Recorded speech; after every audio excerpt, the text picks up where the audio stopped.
Passage 5. Witnessing a Disaster. All of a sudden, everything was falling apart. There was no place to hide.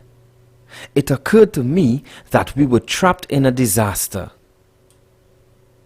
Harry and I had been invited to host a charity event in the Republic of Haiti to raise funds for impoverished orphans. We were excited about the opportunity to make a difference and had accepted the invitation without hesitation.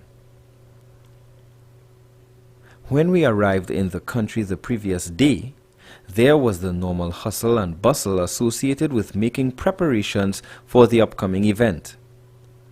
It was nearly midnight when we got to our accommodation, so we went straight to bed.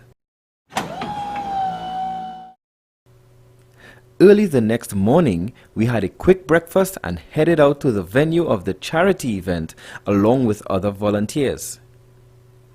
At the event, there was an outpouring of support in cash and material donations.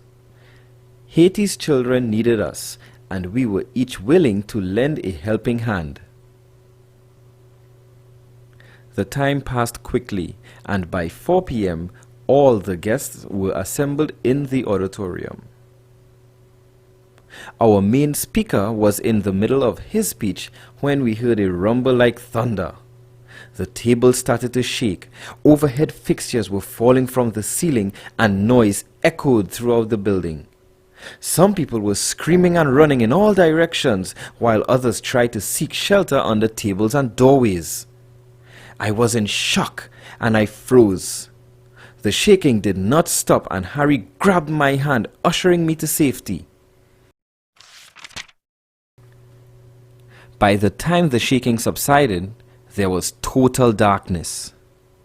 When we were satisfied that the shaking would not resume, we attempted to make our way out of the nearly destroyed building. Outside there was chaos.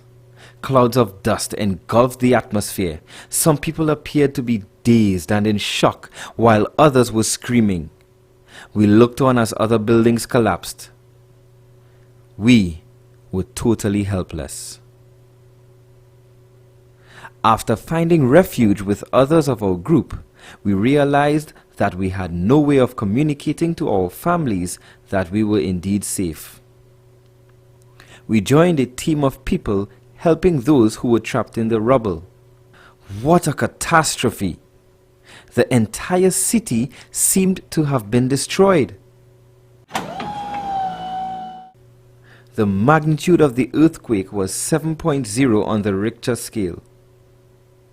It had destroyed most of the capital city of Port-au-Prince, including the presidential palace and other government buildings, along with roads and bridges. The sight brought tears to our eyes. Complex emotions of gratefulness for being alive and deep sorrow for those who had lost their lives and homes passed through our beings. The initial purpose of our trip to Haiti had been to assist a few orphans, but now the task had become a mammoth one. We would have to help not only the orphans, but also all who had lost loved ones by this devastating natural disaster. Now the work has really begun, helping to rebuild the country of Haiti.